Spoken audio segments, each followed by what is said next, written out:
Today, I'm announcing my resignation from Congress.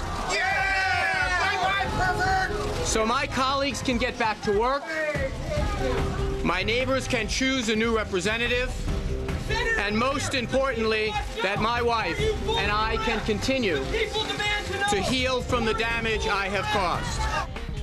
What a crowd out there. Anyway, welcome back to Hardball. That was Congressman Weiner with his announcement today and that crowd heckling him. 10 days ago, on June 6, Weiner denied he would resign in another New York press conference. Here's what our friend Democratic strategist Steve McMahon had to say on Hardball that same day.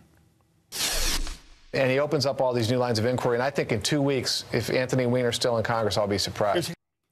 The same Steve McMahon joins us right now, along with MSNBC's analyst, political analyst, Michelle Bernard. Steve McMahon, what led you to believe, besides your ingenious mind, did you have a semblance of what was coming?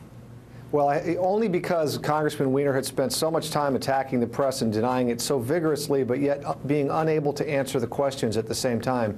And then when he went out in the news conference and he basically raised a bunch of new questions, and you and I that evening, you're the first person to point it out, Chris, that he actually raised a lot of new areas of inquiry. And why didn't he give a short statement, take no questions, and leave the stage? That's the big mistake he made. The first was lying. The second was waiting for as long as he did to get the facts out. And the third was standing there and answering all those questions for 40 minutes. I know he loves the media, but in this case, that instinct is what destroyed him. Michelle, I think let's take a look. Michelle, I want you to comment. Here was NBC's Luke Russer did a great job in his interview because he got the question that got the answer out of this guy that I think did exactly what Steve said, teased us. Here's Luke with the question and him with the answer. Let's listen. The picture that went over Twitter to Jeanette Cordova from your account, is that you? Well, let's keep in mind what happened here. I was pranked, I was hacked, I was punked, whatever it is. Someone sent out a picture. I'm an easy name to make fun of, and I think that that's what happened again. But that's not a picture of you?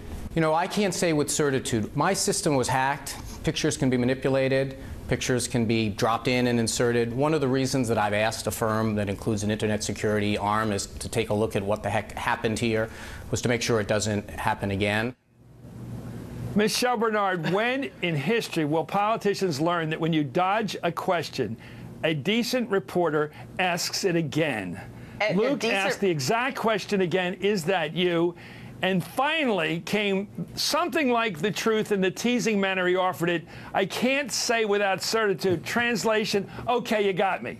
Absolutely, Chris. I was going to say, it's not just that Luke asked a great question. Every single human being who watched that interview had to be thinking in that instant that if he doesn't know without certitude whose body part that was, that obviously he absolutely did it, and it was him in that picture. He made a terrible, terrible, terrible mistake, and I have to tell you, one of the things that most women that I have talked to about what has happened with Anthony Weiner have been more grateful than anything else that that the American public didn't have to stand by and see his wife stand by his side as if to say that all of this is okay and I will be with you no matter what. You know, and as a woman, and I think it's a great question, what should be the protocol henceforth for men who get in trouble in the general area of sex that doesn't at all involve the innocent wife?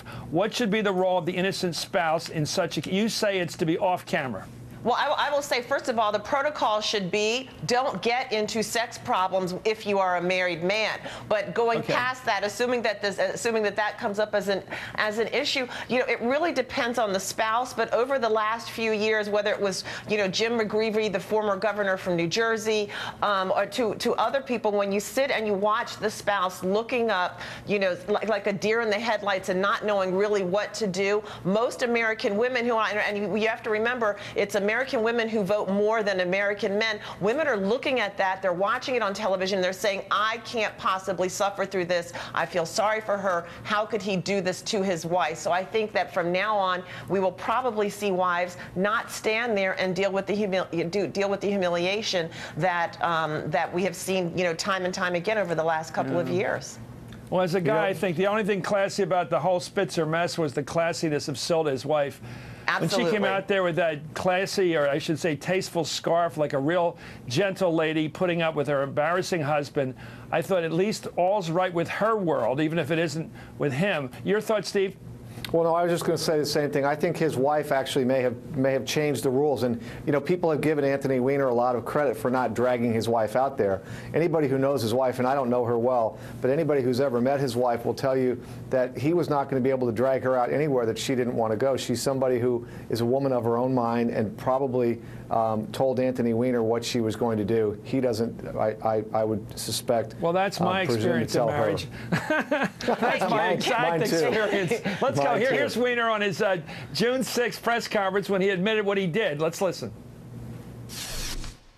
I made it very clear I did not send the picture that my Twitter account had been hacked, and this prank apparently has been successful. But after hours, almost 11 hours of answering questions, any that anyone wanted to put today, I'm going to have to get back to work doing the job that I'm paid to do. So I appreciate your patience and understanding. You know, Stephen and Michelle, it seems like there's a couple of things we're learning here about politics. We've already learned, we're discovering it again. One of them is rolling disclosure. It's a phrase that I've been experienced with over the years. It's when politicians finally tell you the truth after they're forced to. They roll it out slowly. They give you little teases, Steve.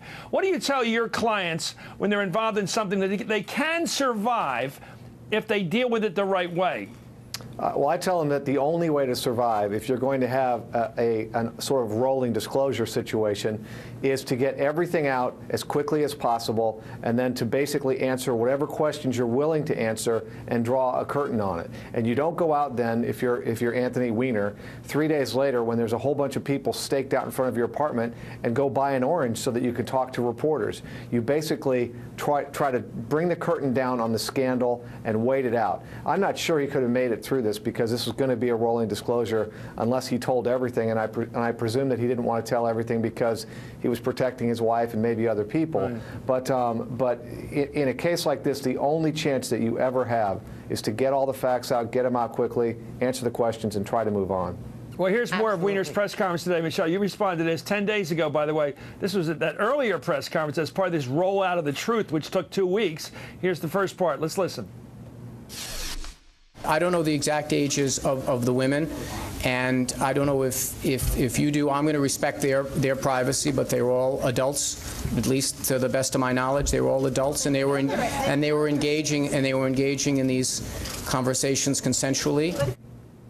This is to change the gender here, Michelle, this is Gypsy Rose Lee stuff. This is teasing. First of all, I can't say without certitude it's not me. Then I can't say exactly how old they were. I mean, it's like he's like leaving each press conference with a little bit like you do in television. You tease the next item. He was like teasing the next episode. He was literally giving people a reason to go out and do more investigations. And I believe it was, a week ago tomorrow that we found out that one of the people that he engaged in some sort of online communication with was actually a 17-year-old young woman in Delaware. I'm not going to defend him generally, but that was apparently just politics they were talking.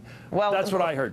Yeah, and I'm not going to dispute that. But the bottom line is he handled this so horribly from day one. He should have either done what was discussed earlier, which was come out with all of it right in the very beginning, or he should have said absolutely nothing. But either way, go on. I'm sorry.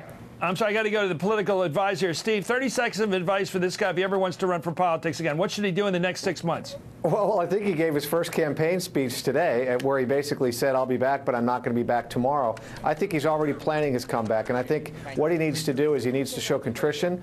He needs to probably do something for the community that seems selfless, and then he needs to basically wait until the time is right. He's got $5 million, and he can pop up at any time. He's a very talented guy. Yeah, that's the advice I gave Spitzer before he signed with CNN. He ignored me completely. Anyway, thank you. You're right, and I was right, and the other guys are wrong. But I think it's brilliant advice. Take your time. Do something good that's not just for you. And eventually people will say, hey, everybody's human. Thank you very much, Michelle Bernard. And solve that problem he's got about Twittering. Get off the Twitter. Steve McMahon. Don't ever Twitter again. Much more on Anthony Weiner's resignation. We're learning a lot later in the hour. Up next.